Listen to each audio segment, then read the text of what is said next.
قائد کو اسٹریچر پر لٹا کر ایک فوجی ایمبولینس میں لے جایا گیا جو انہیں گورنر جنرل ہاؤس لے جانے کے لیے ہوائی اڈے پر تیار کھڑی تھی۔ سسٹر ڈنہم اور فاطمہ جناح نے ایمبولینس میں بیٹھ کر جناح کے ساتھ سفر کرنے کو ترجیح دی۔ پارٹی کے دوسرے لوگ جو جناح کے استقبال کے لیے آئے تھے وہ اپنی اپنی کاروں میں بیٹھ کر گورنر جنرل ہاؤس کی طرف روانہ ہو چکے تھے۔ ڈاکٹر کرنل الہی بخش، ملٹری سیکرٹری اور گورنر جنرل کی کیڈلاک کار ایمبولینس کے پیچھے چل رہی تھی اور ایمبولینس کے اندر فاطمہ جناح، سسٹر ڈنہم اور جناح سفر کر رہے تھے۔ تقریباً 4 میل کا سفر طے ہوا کہ ایمبولینس نے ہچکی لی، جیسے اسے سانس لینے میں دشواری پیش آ رہی ہو۔ ایمبولینس اچانک رک گئی۔ تقریباً 5 منٹ بعد ایمبولینس سے فاطمہ جناح نیچے اتری تو پتہ چلا کہ پیٹرول ختم ہو چکا ہے۔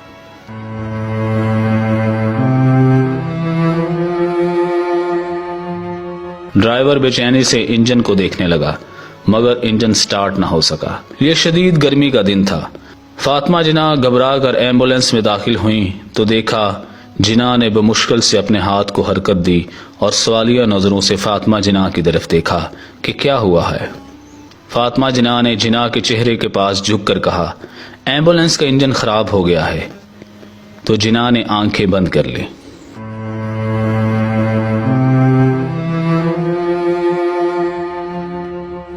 یہ شدید گرمی کا دن تھا۔ جناح گرمی سے نڈھال، جنہیں سانس لینے میں دشواری تھی، وہ بند ایمبولینس میں پڑے تھے۔ ایمبولینس کے پیچھے آنے والی کیڈلاک کار میں جناح کو منتقل نہیں کیا جا سکتا تھا تو اس کو پیچھے ایمبولینس لے جانے کے لیے بھیجا گیا۔ قریب ہی مہاجرین کی سینکڑوں جھگیاں تھیں۔ وہ اپنے کاموں میں مصروف تھے لیکن انہیں خبر نہیں تھی کہ ان کے قائد جس نے انہیں ایک وطن دیا، ان کے درمیان ایک ایمبولینس میں بے بسی کے عالم میں پڑے ہیں جس کا پیٹرول ختم ہو چکا ہے۔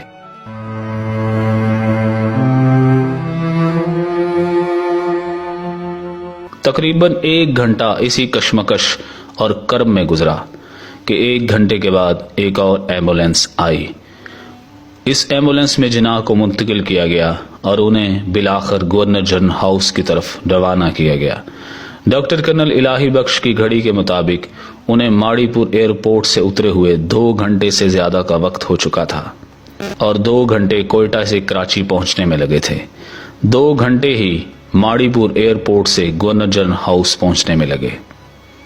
ڈاکٹر نے ان کا معائنہ کیا اور بتایا کہ ہوائی سفر اور ایمبولینس کی تکلیف دہ واقعے کے بعد ان پر بہت برا اثر پڑا ہے۔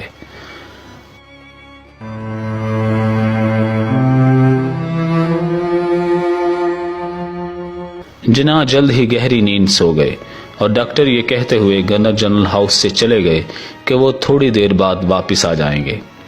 اب فاطمہ جناح اپنے بھائی کے پاس تنہا تھی اور جناح سو رہے تھے۔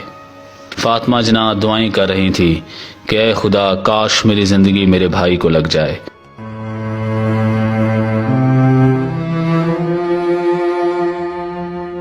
تقریباً 2 گھنٹے کی پرسکون نیند کے بعد پھر جناح نے آنکھیں کھولیں اور اپنی بہن فاطمہ جناح کو دیکھا۔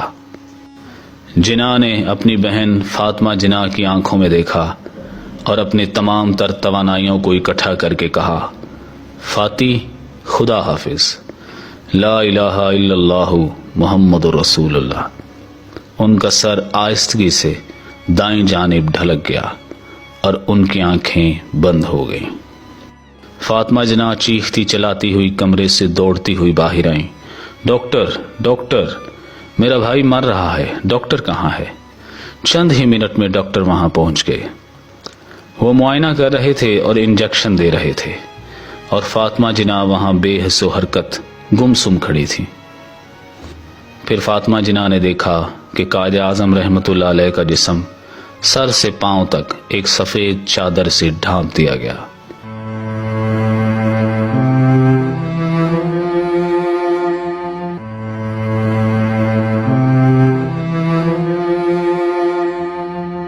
اس کا مطلب تھا کہ جناح کی روح رب سے ملاقات کے لیے پرواز کر گئی۔ ڈاکٹر کرنل الہی بخش بوجھل قدموں سے فاطمہ جناح کے پاس آئے۔ دائیں ہاتھ انہوں نے ان کے کندھے پر رکھا اور بچوں کی طرح پھوٹ پھوٹ کر رو دیے اور فاطمہ جناح کو محمد علی جناح رحمۃ اللہ علیہ کی وفات کی خبر سنا دی۔